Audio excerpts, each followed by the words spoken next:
हरे कृष्णा।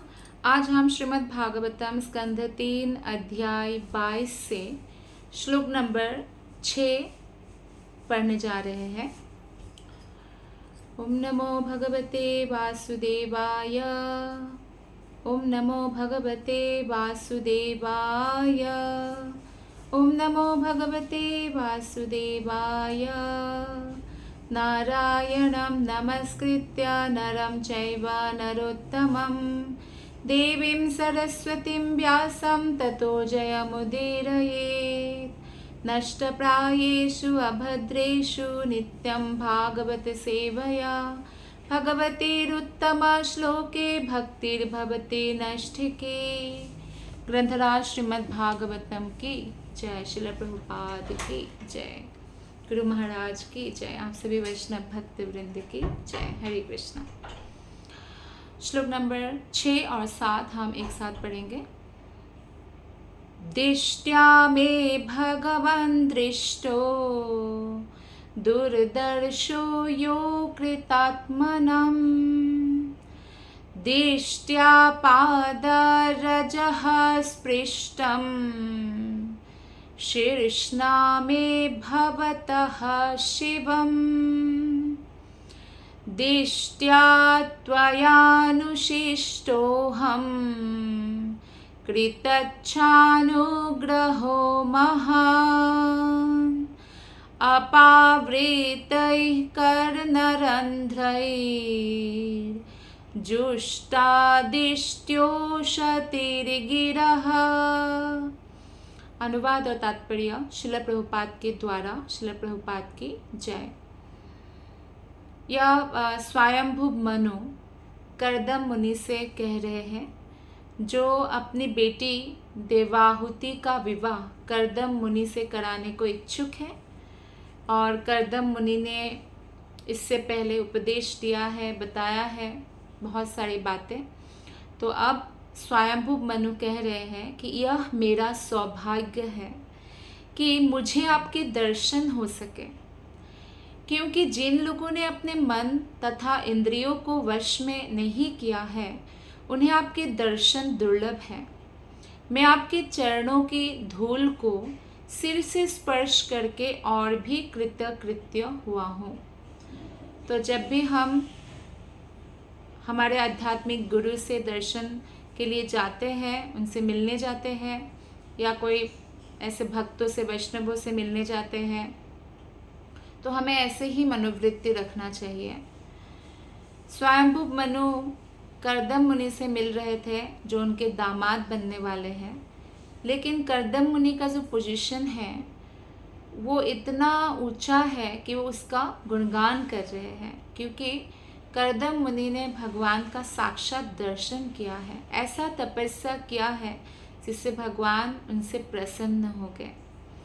हर व्यक्ति भगवान को देखना चाहता है, लेकिन जब तक वो योग्य नहीं होता, भगवान उनके सामने प्रकट नहीं होते हैं। तो इसलिए कर्दम मुनि का दर्शन को अपना सौभाग्य मान रहे हैं स्वयंभू मनु। और मन और इंद्रियों पर पूर्णतया वश करना साधारण मनुष्य का कार्य नहीं है।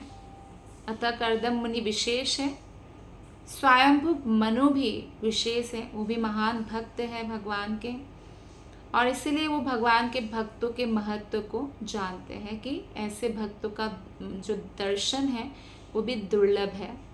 ऐसे तो बहुत सारे भक्त हैं। अभी श्रील प्रभुपाद के कितने सारे शिष्य जो इतने समय से भक्ति में लगे हुए हैं, वो लोग भी हैं।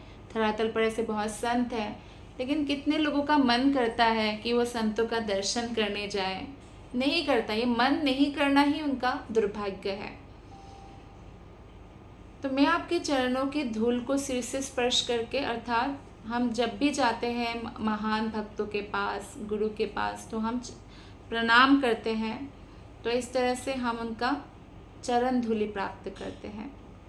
तात्पर्य में श्रील प्रभुपाद जी बताते हैं कि दिव्य जीवन की पूर्णता पवित्र पुरुष के चरण कमलों की पवित्र धूल का स्पर्श करके प्राप्त की जा सकती है। लिटरली आप ऐसे पवित्र व्यक्ति के चरण का ऐसे धूल घिस के सर पे लगाने की ऐसे आवश्यकता नहीं है, जब आप दर्शन करने जाते हैं हम लोग तो हम प्रणाम करते हैं, तो उनका चरण धूलि प्राप्त होता है क्योंकि वहाँ पे वो चले होते हैं। और साथ ही साथ जो उनसे हम श्रवण करते हैं वो एक्चुअली मेन चरण धूलि है, जो हमारे हृदय में प्रवेश करते, जो हमारे हृदय को पवित्र करते हैं। तो श्रीमद् भागवतम में कहा गया है महत पाद रजो अभिषेकम, अर्थात महत तथा महान भक्त के चरणों की पवित्र धूल से अभिषिक्त। जब हम किसी भक्त के पीछे चलते हैं ना, जैसे महान भक्तों की, तो पीछे चलेंगे तो उनका धूल हमारे ऊपर आएगा। अर्थात हम जब उनको फॉलो करते हैं, उनको हमें फॉलो करना चाहिए। जब उनके वचन को सुनते हैं और उनकी वाक्यों को अपने जीवन में उतारने का प्रयत्न करते हैं, तब जाके हमारा जीवन सफल होता है।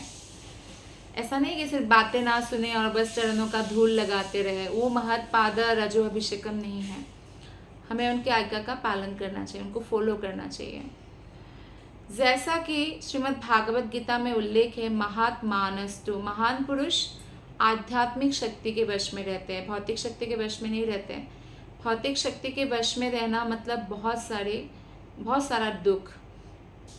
जैसे मान लीजिए कोई गली का कुत्ता है, तो उसको बीमार पड़ने पर या एक्सीडेंट होने पर या खाना पीना को लेकर भी बहुत कष्ट रहता है। बारिश आए तो भी कष्ट, धूप आए तो कष्ट, उसको हमेशा कष्ट रहता है। लेकिन जो पालतू कुत्ता है वो एसी में रहता है, मालिक के साथ गाड़ी में घूमता है, एक्सीडेंट नहीं होता है, और कभी बीमार हुआ तो अच्छे से अच्छे डॉक्टर्स को दिखाते हैं, उसको नहलाते हैं मालिक, खिलाते हैं, उसका टॉयलेट भी साफ करते हैं, है ना। तो ये दोनों में जैसे डिफरेंस है, वैसे ही जब हम भौतिक शक्ति के वश में रहते हैं तो हमें जन्म, मृत्यु, बुढ़ापा, बीमारी और बहुत सारे और भी स्ट्रगल रहता है हमारे जीवन में। लेकिन जब हम आध्यात्मिक शक्ति के वश में रहते हैं, अर्थात भगवान कृष्ण की योग माया शक्ति के वश में रहते हैं, तो हमें पूर्ण संरक्षण प्राप्त होता है। तो जो आध्यात्मिक शक्ति के वश में रहते हैं उनका लक्षण यह है कि वे श्री भगवान की सेवा हेतु कृष्ण भावनामृत में पूर्ण रूप से लीन रहते हैं, इसीलिए उनको महात्मा कहा गया है। जब तक मनुष्य महात्मा के चरणों की धूल को अपने सिर पर चढ़ाकर भाग्यशाली नहीं बनता, तब तक आध्यात्मिक जीवन में सिद्धि मिलने की कोई संभावना नहीं रहती है। तो हमें गुरु का आश्रय लेना ही पड़ेगा। आत्मोन्नति के लिए, आत्मोन्नति मतलब आत्मा की उन्नति, हम शरीर नहीं है, हम आत्मा है। तो अगर हम अपने स्वयं का उन्नति चाहते हैं तो गुरु शिष्य परंपरा में आना अत्यंत महत्वपूर्ण है। मनुष्य अपने गुरु की महती कृपा यानी महान कृपा से ही महान बन सकता है। अर्थात हमें महान बनने के लिए प्रामाणिक गुरु का आश्रय स्वीकार करना होगा। प्रभुपाद जी यहाँ पे राजा रहुगण का उदाहरण देते हैं। तो राजा रहुगण ने जड़भरत से उनकी अद्भुत आत्मोन्नति के संबंध में प्रश्न किया, तो उन्होंने राजा को उत्तर दिया, जड़भरत ने, जो कि महान भक्त थे भगवान के, कि केवल धार्मिक कर्मकांडों का पालन करके या केवल सन्यासी बनने से या शास्त्रोक्त विधि से यज्ञ करने से आध्यात्मिक उन्नति नहीं हो सकता है। वैदिक कर्मकांड का सारा नियम कोई पालन करे लेकिन कृष्ण भक्ति ना करे, या सन्यासी बन जाए पर मन को कृष्ण में स्थित ना करे, या बहुत सारे यज्ञ करे शास्त्रों के अनुसार लेकिन कृष्ण के प्रति प्रेम डेवलप ना करे, तो इससे उसकी उन्नति नहीं होगी। ये विधियाँ निस्संदेह आत्मबोध में सहायक होती है, किंतु वास्तविक प्रभाव तो कोई महात्मा ही हमारे जीवन में डाल सकते हैं। अर्थात जैसे आप पैदल जा रही थी, किसी ने लिफ्ट दे दिया तो आपको बहुत आगे तक एक सहारा मिल गया जाने का, है ना, क्योंकि पैदल जाना पड़ता है आपको। मान लीजिए 20-30 किलोमीटर है, या आप सीढ़ियाँ चढ़ रही थी तो आप फिर लिफ्ट चूज़ किया आपने, तो लिफ्ट से कुछ सेकंड्स में ही आप ऊपर पहुंच गए। तो ऐसे ही जब हम कोई महात्मा, ऐसे भगवान के महान भक्त के शरणागत होते हैं, तो जो यात्रा हमारा जन्म जन्मांतर के बाद हमें भगवान प्राप्त होते वो इसी जन्म में भी प्राप्त हो सकते हैं। श्रील विश्वनाथ चक्रवर्ती ठाकुर ने गुरु की स्तुति में 8 श्लोक लिखे हैं। और उसमें उन्होंने स्पष्ट कहा है कि गुरु को केवल प्रसन्न करने से जीवन में सर्वोपरि सफलता प्राप्त हो जाती है और समस्त अनुष्ठानों को करते हुए भी यदि कोई गुरु को प्रसन्न नहीं कर पाता तो उसकी आत्मसिद्धि तक पहुंच नहीं हो पाती है। तो ये विश्वनाथ चक्रवर्ती ठाकुर ने कहा है। और जो संसार दावा, हम मंगल आरती गाते हैं ना, संसार दावा न ललिर लोक, ये विश्वनाथ चक्रवर्ती ठाकुर द्वारा रचित है। और ये मंगल आरती अगर कोई डेली गाते हैं भगवान के लिए तो उसको इसी जन्म के अंत में भगवान का दर्शन होता है, ऐसा भी कहा गया है। तो उन्होंने स्पष्ट कहा है कि गुरु को केवल प्रसन्न करने से जीवन की सर्वोपरि सफलता क्या है, जीवन की कृष्ण प्रेम, गोलक धाम की प्राप्ति, तो वो प्राप्त हो जाती है।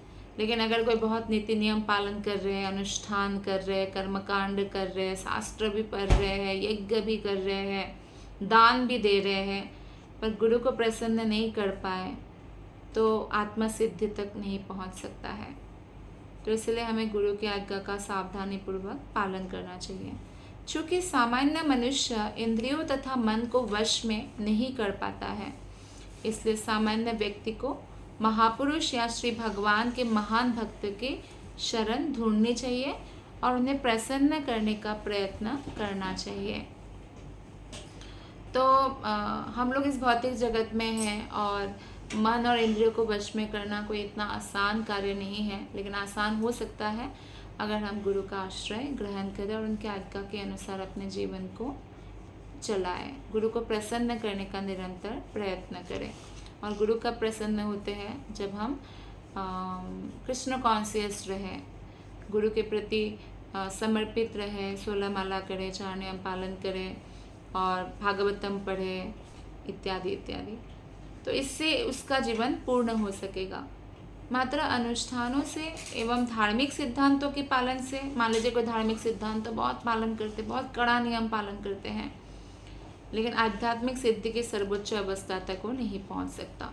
इसे प्रामाणिक गुरु की शरण ग्रहण करनी ही होगी और उनके निर्देशन में श्रद्धा और निष्ठा के साथ कार्य करना होगा। यानी कि अविश्वास के साथ नहीं, हाँ गुरु धारण तो कर लिया पर विश्वास नहीं होता, नहीं, निष्ठापूर्वक और श्रद्धापूर्वक तभी वो सिद्धि प्राप्त कर सकेगा, इसमें कोई संदेह नहीं है, ऐसा प्रभुपाद जी कहते हैं। श्लोक नंबर 7 के अनुवाद में बताया गया है कि सौभाग्य से मुझे आपके द्वारा उपदेश प्राप्त हुआ है और इस प्रकार आपने मेरे ऊपर महती कृपा की है। मैं श्री भगवान को धन्यवाद देता हूँ कि मैं ध्यानपूर्वक आपके विमल शब्दों को सुन रहा हूँ। तो स्वयंभू मनु भगवान को धन्यवाद दे रहे हैं कि वो ध्यानपूर्वक सुन पा रहे हैं। अर्थात कहने का तात्पर्य है कि अगर भगवान के बारे में अगर हम ध्यानपूर्वक सुन पाते हैं, ये भी भगवान की ही कृपा है, इसलिए हमें भगवान को ही धन्यवाद देना चाहिए। वो भी ऐसे व्यक्ति जो कर्दम मुनि जैसे व्यक्ति से अगर श्रवण करने को प्राप्त हो। तात्पर्य में श्रील प्रभुपाद जी रूप गोस्वामी की भक्ति रसामृत सिंधु से बताते हैं कि श्रील रूप गोस्वामी ने अपने ग्रंथ भक्ति रसामृत सिंधु में निर्देश दिया है कि किस प्रकार प्रामाणिक गुरु का शरण ग्रहण करना चाहिए और उनके साथ कैसा व्यवहार करना चाहिए। पहले इच्छुक व्यक्ति को प्रामाणिक गुरु की खोज करनी चाहिए। अगर नहीं है गुरु तो खोज करे, और खोज करने के लिए क्या करना होगा? उनको भगवान से निरंतर हर क्षण प्रार्थना करना होगा। तब अत्यंत उत्सुकता के साथ उपदेश प्राप्त करना चाहिए और तद अनुसार कार्य करना चाहिए। जब गुरु मिल जाए तो गुरु से उपदेश प्राप्त करके कार्य करना होगा। यानी कृष्ण कृपा से गुरु मिलते हैं और गुरु कृपा से फिर हमें कृष्ण मिलेंगे। प्रामाणिक गुरु या साधु पुरुष सदैव उनके पास जो भी आते हैं ना, उनको कृपा करने के लिए हमेशा तैयार रहते हैं। यही उनका मुख्य कर्तव्य है। ऐसे सामान्य व्यक्तियों को ऊपर उठाने के लिए वो बहुत इच्छुक रहते हैं। इसलिए अगर हम ऐसे व्यक्ति के पास जाते हैं तो बहुत प्रसन्न होते हैं कि कितना पुण्य आत्मा है कि भक्ति में आगे बढ़ना चाहता है। चूँकि प्रत्येक व्यक्ति माया के मोह से वशीभूत है, तो जो आत्मा का मुख्य कर्तव्य है भगवान कृष्ण की भक्ति, तो ये व्यक्ति भूलता रहता है। इसलिए साधु पुरुष हमेशा यही चाहते हैं कि हर व्यक्ति साधु बन जाए, संत बन जाए। संत बन जाए का मतलब है कि वो अपना जो भी कर्तव्य है शरीर का वो पालन करे, लेकिन साथ ही साथ जो है भगवान की भक्ति में लग जाए। ये हर साधु पुरुष चाहते हैं। प्रभुपाद जी कहते हैं कि प्रत्येक साधु पुरुष का यह कर्तव्य है कि वो प्रत्येक भुलक्कड़ सामान्य व्यक्ति में कृष्ण भक्ति जागृत करें। मनु ने कहा कि चूंकि श्री कर्दम मुनि से उन्हें उपदेश प्राप्त हुआ, अतः मनु कृत्य हो गए, यानी उनको बहुत अच्छा लगा, धन्य हो गए, ऐसा कह रहे हैं। अपने कानों से संदेश श्रवण करके वे अपने आप को भाग्यशाली मान रहे हैं। इसमें एक शब्द आता है कर्ण रंध्रे, कान के छेदों के माध्यम से। शास्त्रों को हम पढ़े, उससे ज़्यादा अगर हम गुरु से अगर श्रवण करें ना, वो बहुत प्रामाणिक है ये तरीका। श्रुति से, गुरु से श्रवण जितना अधिक करेंगे उतना अधिक हम तमोगुण और रजोगुण से मुक्त हो जाएंगे।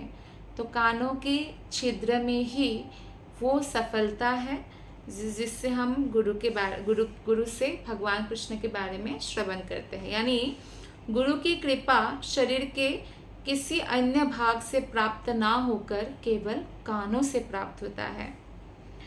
वह उसे कान में छुपके से कोई उपदेश नहीं देता है कि आओ रूम में आओ, हम आपको छुपके से उपदेश देंगे, कोई छुपके से मंत्र देंगे, ऐसा नहीं करते प्रामाणिक गुरु। प्रामाणिक गुरु सबके समक्ष उपदेश देता है। और वो क्या उपदेश देता है? तुम कृष्ण भक्ति में ये कार्य करने हेतु उपयुक्त हो, इस प्रकार तुम कार्य कर सकते हो, इस प्रकार तुम भगवान की सेवा करो।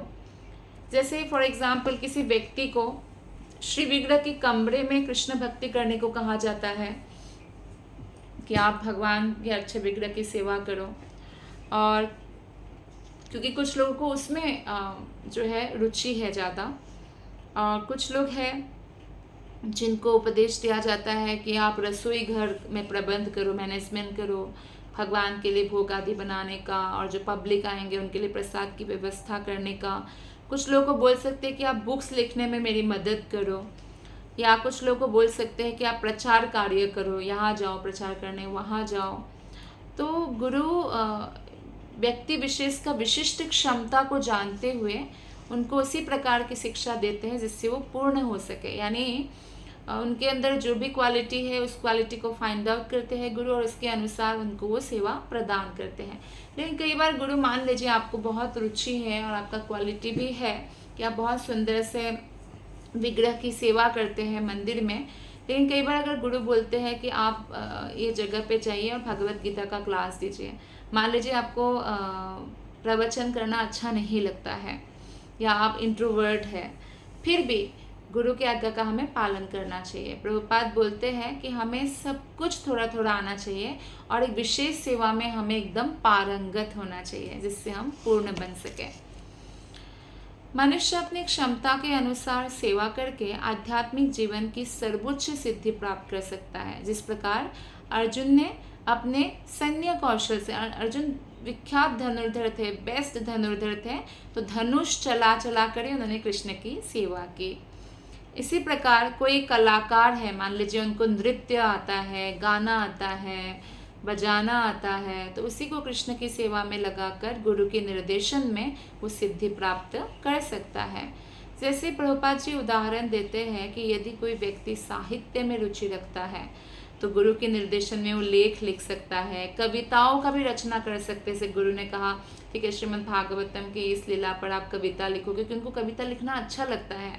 अगर वो आध्यात्मिक कविता नहीं लिखेंगे तो भौतिक कविताएं लिखेंगे, जिससे कोई लाभ नहीं होगा उनको आध्यात्मिक।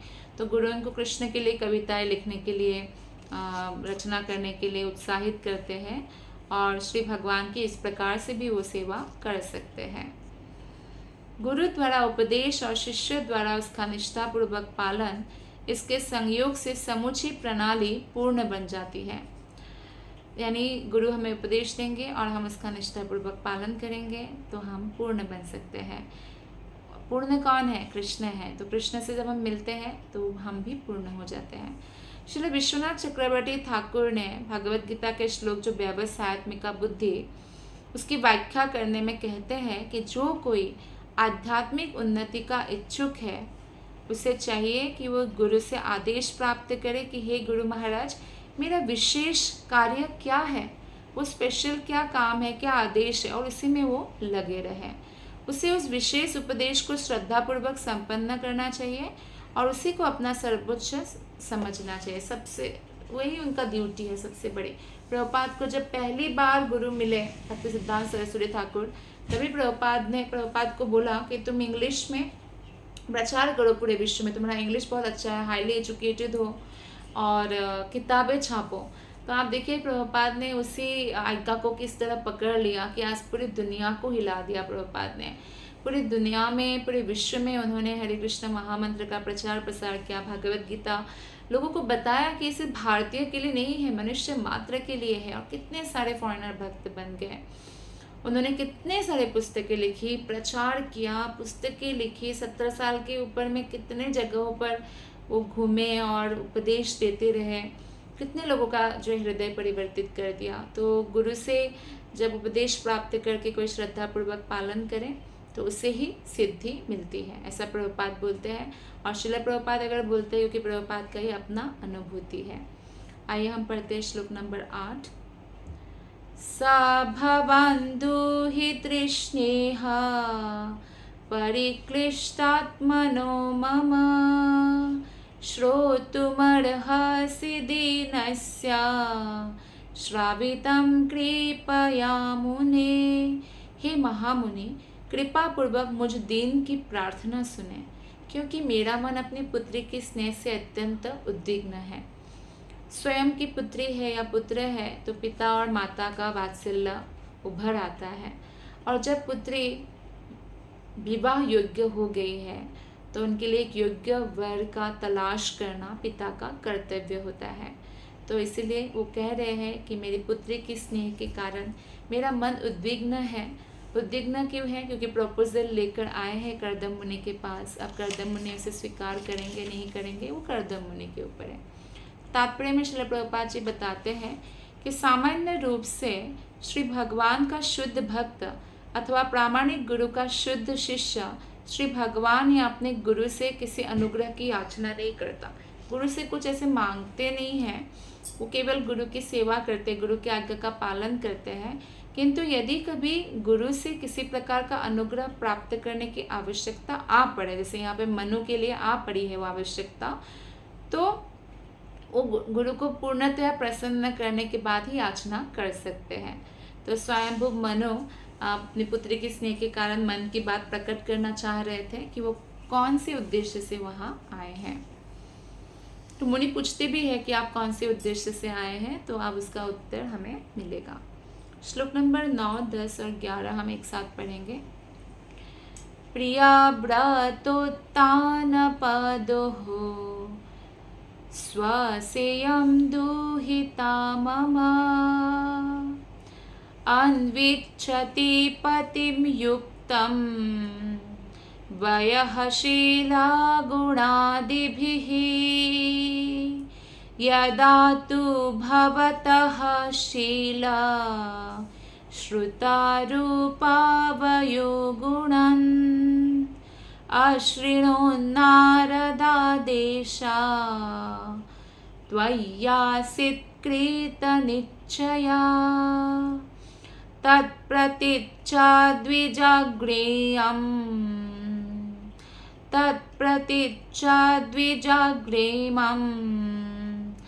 श्रद्धयोपर्हितं मया सर्वात्मनानुरूपं ते गृहामेधीषु कर्मसु। अनुवाद और तात्पर्य श्रील प्रभुपाद के द्वारा। श्रील प्रभुपाद की जय। तो स्वयंभू मनु कहते हैं कि मेरी पुत्री प्रियव्रत और उत्तानपाद की बहन है। इस तरह कहकर उन्होंने बताया कि देवाहुति उच्च कुल की है, निम्न कुल की नहीं है। उच्च कुल की होने का ये भी मतलब है क्योंकि कुल भी डिसाइड होता है गुण और कर्म के अनुसार। तो मनु तो गुणों में उत्तम है ही, और उन्होंने अपने दोनों पुत्र का भी नाम लिया, उत्तानपाद और प्रियव्रत, जो भी सर्वगुण संपन्न है, अर्थात वो भी क्षत्रियों का समस्त गुण धारण करते हैं। आगे बताते कि वो आयु, मतलब आयु में मुनि के यज्ञ है, शील, गुण इत्यादि में वो अनुकूल पति की तलाश में है। जब विवाह के योग्य हो जाती है तो पति की तलाश में होती है गर्ल्स। तो स्वयंभू मनु की युवा पुत्री देवाहुति चरित्र में उत्तम था, वो सुयोग्य भी थी और अपने जैसे ही पति की खोज कर रही थी। एक जैसे गुणों वालों का जब विवाह होता है तो खुश रहते हैं। आसुरिक व्यक्ति का आसुरिक व्यक्ति से और दैविक देवताओं के गुण रखने वाले व्यक्तियों का देवताओं वाले गुण वाले से होना चाहिए। तो मनु द्वारा अपनी पुत्री को प्रियव्रत और उत्तानपाद इन दो महान राजाओं के बहन के रूप में परिचित कराया। इसका उद्देश्य यही था कि वो स्त्री भी महान है, उच्च कुल की है। अतः मनु ने कर्दम मुनि को उपयुक्त समझकर अपना पुत्री सौंप देना चाहा। यह स्पष्ट है कि यद्यपि देवाहुति आयु और गुणों में वयस्क थी, अब वो यंग, मतलब वो उम्र में आ चुकी थी कि वो अपना डिसीजन खुद ले सकती है ना, स्वयं पति का चुनाव कर भी सकती थी, पर उसने ऐसा नहीं किया। उसने अपनी आयु, शील और गुण के अनुकूल उपयुक्त पति के लिए इच्छा व्यक्त की। पिता को बताया कि मैंने नारद मुनि से सुना कि मेरे योग्य है कर्दम मुनि, तो आप मेरा उनसे विवाह करा दीजिए। तो इस तरह से उन्होंने कभी देखा नहीं, कभी मिली नहीं, तो बस इच्छा व्यक्त किया पिता के सामने। तो पिता ने स्नेहवश उसके लिए ऐसा पति ढूंढने का भार अपने ऊपर ले लिया। और हम देखते हैं कि अभी मॉडर्न समाज है तो उसमें भी कई बार गर्ल्स क्या होता है कि मुझे मेरा पति अभी से ढूंढना है करके पढ़ाई की उम्र से ढूंढने लग जाती है, फिर बॉयफ्रेंड बन जाते हैं, फिर उससे ब्रेकअप हो जाता है, फिर दूसरा, फिर तीसरा, ऐसे बनता है। तो वो हार्ट ब्रोकन हो जाती है, उसका पवित्रता भी नष्ट हो जाती है। तो बेटर है कि क्या करना चाहिए, जब उपयुक्त उम्र आए या वो पढ़ाई ख़त्म कर लिया तो अपने माता पिता को बोल सकते हैं। जैसे कोई भक्त लड़की है तो बोल सकते हैं कि मुझे भक्त पति ही चाहिए, ऐसा पति चाहिए जैसा मैं हूँ, ऐसा। तो फिर अगर माता पिता ढूंढने में असमर्थ है तो गुरु का आश्रय ले सकती है, और गुरु या उनके जो भी भक्तगण हैं वो उनको सहायता कर सकते हैं कि कैसे उनको भक्त पति मिले। तो इस तरह से आगे बताया कि जब से इसने नारद मुनि से, श्री नारद मुनि से आपके उत्तम चरित्र, विद्या, रूप, आयु तथा अन्य गुणों के विषय में सुना है, तब से ये अपना मन आप में स्थिर कर चुकी है। तो पहले की स्त्रियों की ये विशेषता थी कि वो मन से भी किसी और के बारे में नहीं सोचती, किसी अन्य पुरुषों के बारे में नहीं सोचती है, और जो ऐसी पवित्रता की रक्षा करती है वो बहुत पावरफुल हो जाती है। उनको देवता लोग भी सम्मान करते हैं। अनुसुईया माता को देवता लोग भी उनके सामने नतमस्तक होते थे, क्योंकि ऐसी स्त्रियां सबके लिए पूजनीय बन जाती हैं। तो इसलिए जो देवाहुति की बात है, उन्होंने जैसे ही सुना नारद मुनि से, श्री नारद मुनि ने बताया, कर्दम मुनि की गुणगान किया उनके सामने और बताया कि आपके लिए वो योग्य वर है, क्योंकि आप जैसे ही, आपका जैसे गुण है वैसे ही गुण है। तो उन्होंने अपना मन कर्दम मुनि में स्थिर कर लिया, और एक बार स्थिर कर लिया तो अब दूसरा पुरुष को वो मन में नहीं बिठाती है। कहने का तात्पर्य है कि ये पहले की स्त्रियों का, वैदिक स्त्रियों का ये स्टैंडर्ड था। इस रुक्मिणी देवी का ही आप देख लीजिए, कृष्ण को उन्होंने अपने मन में बिठा लिया। उन्होंने भी, नारद मुनि वहाँ भी उनके पिता के पास आके कृष्ण के गुणगान करते थे, तो उन्होंने श्रवण किया, तो कृष्ण को पति मान लिया। तो कृष्ण को लेटर लिख दिया, बताया कि मैं आपको मन में स्थिर कर चुकी हूँ, अब कोई अन्य नहीं आ सकता इसमें, नहीं तो मैं अपना प्राण त्याग दूंगी। तो कृष्ण तुरंत आके रुक्मिणी को ले जाते हैं। तो यहाँ पे तात्पर्य में श्रील प्रभुपाद जी बताते हैं कि देवाहुति ने ना स्वतः कर्दम मुनि को कभी देखा था, देखा नहीं, सिर्फ सुना। एक्चुअली पहले लोग रूप पर भी इतना नहीं जाते थे, कैरेक्टर बहुत इम्पॉर्टेंट है। तो रूप हो ना हो, आजकल के पुरुष भी स्त्रियों के रूप के पीछे भागते हैं, लेकिन चरित्र नहीं है, वो फेथफुल नहीं है, पवित्रता मेंटेन नहीं करती है, धार्मिक नहीं है, तो फिर क्या फ़ायदा, फिर तो वही नुकसान हो गया उनका, विवाह करके फिर परेशान है। तो इसलिए देवाहुति हालांकि नहीं देखा था कर्दम मुनि को। और आप देखिए देवाहुति राजा की पुत्री है, कर्दम मुनि तो एक जैसे बहुत ही धनहीन व्यक्ति की तरह जीवन जी रहे थे। हालांकि वो योग सिद्धि सब कुछ था उनमें, और ना उन्हें कोई ऐसा पता था, ना वो कभी मिले बात करें कि उनके गुणों के बारे में पता करें। लेकिन नारद मुनि से श्रवण किया, और नारद मुनि प्रामाणिक हैं, परम ज्ञानी हैं। तो परम ज्ञानी से सुनना व्यक्तिगत जानकारी प्राप्त करने से कहीं श्रेष्ठ है। अगर कोई ऐसा व्यक्ति किसी का रेफरेंस दे दे, जैसे गुरु अगर रेफरेंस दे दे कृष्ण को कि मेरा ये शिष्य बहुत अच्छा भक्त है, तो कृष्ण उनको स्वीकार कर ही लेते हैं। तो इस तरह से नारद मुनि से सुना कि कर्दम मुनि उनके पति होने के योग्य है, अतः उसने अपने मन में निश्चय कर लिया कि मैं उन्हीं से विवाह करूंगी। तो उसने अपने पिता से मंतव्य प्रकट किया कि पिता, मैंने नारद मुनि से ऐसा श्रवण किया है, तो मैं अब कर्दम मुनि से ही विवाह करना चाहूँगी। और जिसके कारण पिता खुद रथ पर अपने पत्नी को लेकर, बेटी को लेकर कर्दम मुनि के वहाँ पे चल के आए। 11 नंबर श्लोक में बताया गया है कि अतः हे ब्राह्मण श्रेष्ठ, आप इसे स्वीकार करें, क्योंकि मैं इसे श्रद्धापूर्वक अर्पित कर रहा हूँ, और यह सभी प्रकार से आपकी पत्नी होने और आपकी गृहस्थी के कार्य को चलाने में सर्वथा योग्य है। तो यहाँ पे सर्वात्मनानुरूपम शब्द का प्रयोग हुआ है। इसका सारांश है कि पत्नी को आयु, चरित्र, गुणों में न केवल पति के समान होना चाहिए, बल्कि उसे गृहस्थी के कार्यों में भी सहायक होना चाहिए। तो आयु में समान मतलब ये नहीं कि एग्जैक्ट इक्वल एज होना चाहिए पत्नी का उम्र छोटा होना चाहिए, और साथ ही साथ चरित्र और गुणों में पति के समान होना चाहिए, तभी दोनों मिलके जो है भगवान की भक्ति कर पाएंगे। गृहस्थ आश्रम को आश्रम इसलिए कहा गया है क्योंकि कृष्ण उस आश्रम का सेंटर है। अगर केवल इंद्रिय तृप्ति करता है व्यक्ति तो उनको गृह मेधी कहा गया है। तो मनुष्य का गृहस्थ उचित कार्य इंद्रिय तृप्ति करना नहीं, बल्कि पत्नी और संतान के साथ रहते हुए आध्यात्मिक जीवन में उन्नति करना है। पत्नी और अपने संतानों को भी आध्यात्मिक जीवन में लगाना है। तो संस्कृत साहित्य में 2 शब्द मिलता है, गृहमेधी और गृहस्थ। तो गृहमेधी जो इंद्रिय तृप्ति में लगा रहता है, भक्ति नहीं करता, गृहस्थ जो भक्ति करते हैं और अपने परिवार वालों को भी भक्ति में लगाते हैं। अब जो ये विवाह हुआ, मतलब खुद चलकर आए और आके जो है क्या क्या अपनी पुत्री को ब्राह्मण को एक प्रकार से विवाह करने के लिए दान दे दिया। तो आइए अब जानते हैं विवाह का क्या प्रकार है। मनुस्मृति के अनुसार विवाह की 8 विधियां हैं। मनुस्मृति 3rd चैप्टर 21 श्लोक में बताया गया है, ब्राह्मो देवस्तथेर्वार्षः प्राजापत्यस्तथासुरः गान्धर्वो राक्षसश्चैव पैशाचाष्टमो धमः।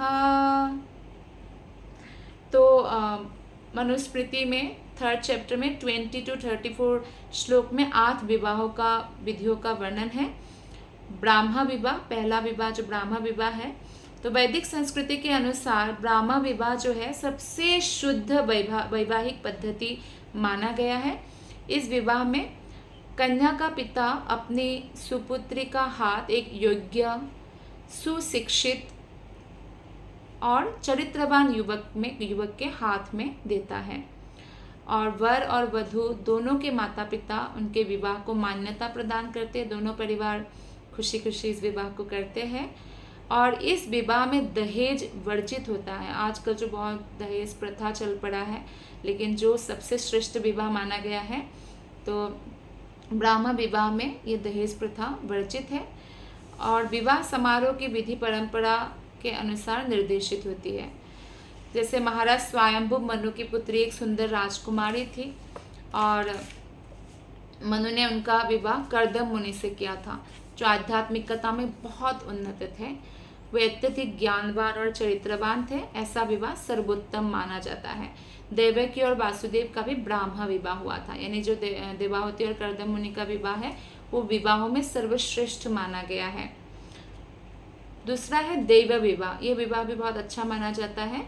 दैव विवाह में माता पिता कोई जैसे यज्ञ करते हैं, भगवत यज्ञ, भगवान के लिए कोई यज्ञ करते हैं, और यज्ञ में जो पुरोहित आते हैं दक्षिणा के रूप में अपनी पुत्री को अर्पण कर देते हैं, तो वो कन्या वधू कहलाती है। दैव विवाह जो है ब्राह्मण विवाह से निम्नतर माना जाता है। राजा, जमींदार तथा धनी व्यापारी धार्मिक यज्ञ वगैरह जब संपन्न करते हैं तो उसमें कई बार ब्राह्मण को बुलाया जाता है, और इसमें ये भी बताया गया कि जो निर्धन माता पिता विवाह के प्रबंधन में पर्याप्त धन जुटाने में असमर्थ होते हैं तथा अपनी कन्या के युवावस्था को प्राप्त करने के कई वर्ष बीतने के बाद भी योग्य वर ढूंढ नहीं पाता, क्योंकि वो बालिग हो गई पर फिर भी कोई वर नहीं मिल पा रहा है बहुत समय तक, तो वे अपनी पुत्री को यथासंभव साधनों के अनुसार तैयार करते हैं और पुत्री को वधू के रूप में किसी इच्छुक वर को प्रदान किया जाता है। सामान्यतया पुजारियों को दिया जाता है यज्ञ के बाद दान के स्वरूप में। तीसरा है आर्ष विवाह। आर्ष विवाह में वर का परिवार वधू के माता पिता को कुछ पशुधन देते हैं। पशुधन मतलब जैसे गाय दे दिया, बछड़ा दे दिया, यानी लड़की के माता पिता को कुछ ऐसे बछड़ा या गाय दिया जाता है, या एक बैलों का जोड़ा उपहार दे दिया, क्योंकि पहले बैल से ही खेत किया जाता था, खेत जोता जाता था, खेती किया जाता था। और प्रत्युत्तर में वधू के माता पिता अपने कन्या का विवाह लड़के से कर देते हैं, और यह उपहार कन्या के पिता के प्रति कृतज्ञता के रूप में दिया जाता है कि आप अपने कन्या हमें दीजिए, और ये जो है गाय या बैल उनको दिया जाता है। प्राजपत्य विवाह है कि पिता वर वधू को मंत्र द्वारा संबोधित करता है कि आप दोनों अपने गृहस्थ धर्म का पालन करने में सक्षम हो। बालिका कन्या को एक योग्य बालक को इस आशा के साथ सौंप दिया जाता है कि जब दोनों वयस्क हो जाएंगे, उम्र हो जाएगी, तो वे अपने धार्मिक और सामाजिक कर्तव्यों का यथाशक्ति पालन करेंगे। यानी जो लड़की का पिता है वो लड़के के पिता को कन्या सौंप देते हैं। मतलब ये बाल्य अवस्था, ये बाल्य विवाह कहा जाता है कि ये लोग बड़े हो जाएंगे तो ये अच्छे से अपने जो है सांसारिक दायित्व पालन करेंगे, वो होता है प्राजपत्य विवाह। आसुर विवाह होता है कि वर को वधू के माता पिता या संरक्षक को कुछ पैसा देना पड़ता है। पैसा मतलब लड़कियों को पैसा देकर विवाह करेंगे, लेकिन समाज में ऐसे विवाह प्रणाली को सम्मानजनक नहीं माना जाता है, क्योंकि कई बार क्या होता है, कभी लड़के में कुछ योग्यता का अभाव होता है तो लड़की के पिता माता को रिश्वत के रूप में पैसा देकर जो है उनकी कन्या मांगते हैं। तो मनु संहिता के अनुसार कन्या के पिता का यह व्यवहार निंदनीय माना जाता है कि वो पुत्री को एक प्रकार से बिक्री कर दिया, पैसों के बदले पुत्री दे दिया, ऐसा। चौथा विवाह होता है गांधर्व विवाह। ये ऐसा होता है कि इसे प्रेम किया एक दूसरे से, और घर वालों को कुछ पता नहीं है माता पिता का दोनों पक्ष के, तो अभिभावकों की स्वीकृति के बिना आपसी सहमति से जो करता है उसको गांधर्व विवाह कहा जाता है। इसको आजकल लव मैरिज भी कहते हैं कि माता पिता दोनों पक्ष के रेडी नहीं है तो हम ही आपस में कोर्ट मैरिज कर लिया या कोई मंदिर में विवाह कर लिया, ऐसा करते हैं। उषा और अनिरुद्ध श्रीमद् भागवतम में आता है, जो कृष्ण के पोता अनिरुद्ध का विवाह हुआ था उषा के साथ, बान राजा की बेटी, तो ऐसे ही हुआ था, उन्होंने आपस में ही कर लिया था। राक्षस विवाह, जब कन्या की इच्छा के बिना किडनैपिंग करके बलपूर्वक विवाह करते हैं तो उसको राक्षस विवाह कहा जाता है। पैशाच विवाह, जब कन्या को जैसे बलपूर्वक या नशा पिला दिया, नशा खिला दिया और विवाह कर लिया, मतलब वो सोई हुई अवस्था में है, नशे में है और विवाह कर लिया, उसको पैशाच विवाह कहते हैं, पिशाच का विवाह। राक्षस विवाह जो किडनैपिंग करके कन्या की इच्छा के विरुद्ध करते हैं। तो कहने का तात्पर्य है कि जो पहले की जो 4 विवाह हमने डिस्कस किया, सबसे श्रेष्ठ है ब्राह्मण विवाह जो देवाहुति और कर्दम मुनि के बीच में हुआ था, और इसके बाद श्रेष्ठ है देव विवाह, आर्ष विवाह, प्राजपत्य विवाह। बाकी जो 4 विवाह है वो मनुस्मृति के अनुसार भी उनका बहुत मतलब नहीं किया गया है, निंदनीय कहा गया है, जैसे आसुर विवाह, गांधर्व विवाह, राक्षस विवाह या पैशाच विवाह इत्यादि। तो कहने का तात्पर्य है कि प्रयत्न करना चाहिए कि दोनों परिवारों की सहमति से विवाह हो। तो यहाँ पे हम देखते हैं कि बहुत इच्छुक है मनु अपनी पुत्री का विवाह कराने के लिए कर्दम मुनि के साथ, क्योंकि वो योग्य है। तो आज हम 12, 13, 14 श्लोक पढ़ के फिर आज की कथा का हम समापन करेंगे। लास्ट 3 श्लोका। उद्यातस्य हि कामस्य प्रतिवादो न सस्यते अपि निर्मुक्तसङ्गस्य कामरक्तस्य किं पुनः या उद्यतमानादृत्या किनाशामभियाचते क्षीयते तद्यशः स्फीतं मानच्छावज्ञया हतः अहं त्वां श्रीणवं विद्वन् विवाहार्थः समुद्यतम् अतस्त्वामुपकुर्वाणः प्रत्तां प्रतिगृणान् में।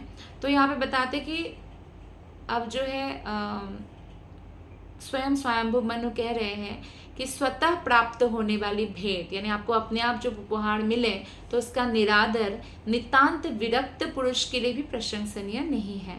फिर विषयासक्त के लिए तो कहना ही क्या। तो विरक्त है अभी कर्दम मुनि यहाँ पे, पर उनको बोल रहे हैं कि अगर आपको अपने आप भेंट मिल रहा है, आपकी योग्य पत्नी मिल रही है और आपने कोई ब्रह्मचर्य का व्रत भी नहीं लिया है, तो आपको तुरंत ग्रहण करना चाहिए। क्योंकि हम जानते हैं कि कर्दम मुनि ने उपयुक्त पत्नी के लिए तपस्या किया था, भगवान से प्रार्थना किया था, और ये स्वयंभू मनु भी जानते थे। अतः उन्होंने श्री कर्दम मुनि को परोक्ष रूप में, प्रत्यक्ष रूप में नहीं, इनडायरेक्टली बोला कि आपको मेरी पुत्री जैसी ही कोई सुयोग्य पत्नी चाहिए और वो अभी आपके समक्ष उपस्थित है, मैं उसको लेकर आया हूँ। तो आपको अपनी प्रार्थना की पूर्ति जो भगवान ने किया है उसको अस्वीकार नहीं करना चाहिए और मेरी पुत्री को स्वीकार करनी चाहिए। जो स्वतः प्राप्त भेंट का पहले अनादर करता है तो आगे चलकर कंजूस से वर मांगता है। वो अपने विस्तीर्ण यश को खो देता है और अन्य व्यक्तियों द्वारा अवमानना से उनका मान भंग होता है। देखिए, व्यक्ति को इतना योग्य होना चाहिए कि स्वयं कोई अपनी पुत्री उनको देने आए। वो सोचे, क्योंकि पिता ऐसे कोई अपने पुत्र देंगे ना जो योग्य होंगे। तो एक व्यक्ति को इतना सक्सेसफुल होना चाहिए, लड़कों को भी ऐसे भागना नहीं चाहिए गर्लफ्रेंड बनाने के पीछे। उनको अच्छे से पढ़ लिख कर, अच्छे से भक्ति करके इतना योग्य बनना चाहिए कि कोई भी देखे तो चाहे कि हाँ, मेरी पुत्री इसकी पत्नी बने। ऐसा चरित्र का होना चाहिए। तो इसमें बहुत सम्मान मिलता है उस व्यक्ति को। लेकिन बाद में क्या होता है, जब वो मान लीजिए कोई लड़की के प्रति अट्रैक्ट हुआ और उनके पिता से मांगने गया कि मुझे आपकी बेटी से विवाह करना है, तो उनका अपमान भी हो सकता है, फिर मान भंग हो सकता है। तो इसलिए स्वयंभू मनु कह रहे हैं कि जब मैं अपने आप ही अपनी योग्य पुत्री को आपके पास देने आया हूँ तो आप उसको स्वीकार करना चाहिए। यानी स्वयंभू मनु ये आश्वस्त कर रहे हैं कि मैं आपको ऐसी ही पत्नी दे रहा हूँ जैसा आपको चाहिए। अगर आप अभी मना कर देंगे तो बाद में फिर ऐसे लोगों से याचना करना पड़ सकता है, और फिर अगर वो लोग मना कर दे तो फिर मान भंग भी हो सकता है। इस घटना की दूसरी विशेषता का प्रभुपाद यहाँ उल्लेख करते हैं। प्रभुपाद कहते हैं कि स्वयंभू मनु सम्राट थे। सम्राट मतलब कई राज्यों का जो राजा है, अर्थात पूरा जो है उनके ही अंदर थे सारे राज्य। फिर भी अपने योग्य कन्या एक निर्धन ब्राह्मण को भेंट करने आए थे। आप सोचिए। तो श्री कर्दम मुनि के पास कोई आर्थिक संपत्ति नहीं थी, बैंक बैलेंस नहीं था, कुछ महल नहीं था।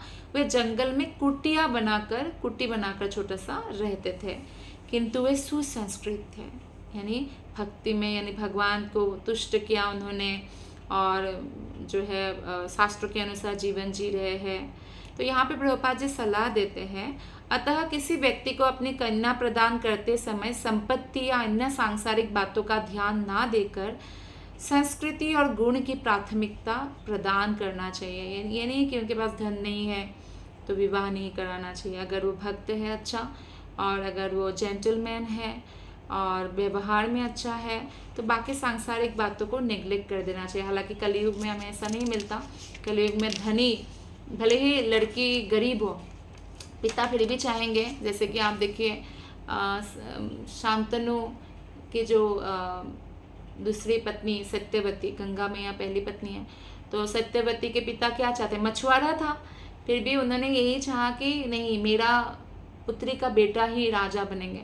तो ऐसी इच्छा होती है कि हम लोग गरीब है, कोई बात नहीं, विवाह के माध्यम से ही मेरी पुत्री एक बहुत अमीर घर में जाए।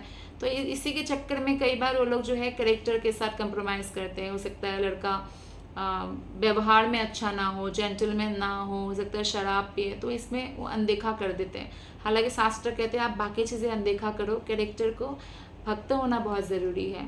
तो स्वयंभू मनु ने आगे कहा कि हे विद्वान, मैंने सुना है कि आप विवाह के इच्छुक हैं। कृपया मेरे द्वारा दान में दी जाने वाली कन्या को स्वीकार करें, क्योंकि आपने आजीवन ब्रह्मचर्य का तो व्रत नहीं ले रखा है। कोई अगर ब्रह्मचर्य का व्रत रखे और उनको ब्रह्मचर्य व्रत हमें तोड़ने जाना नहीं चाहिए, लेकिन यहाँ पे तो कर्दम मुनि इच्छुक थे, क्योंकि कर्दम मुनि ने इसलिए तपस्या किया था। तो ये कुंवारा रहना ब्रह्मचर्य का सिद्धांत है।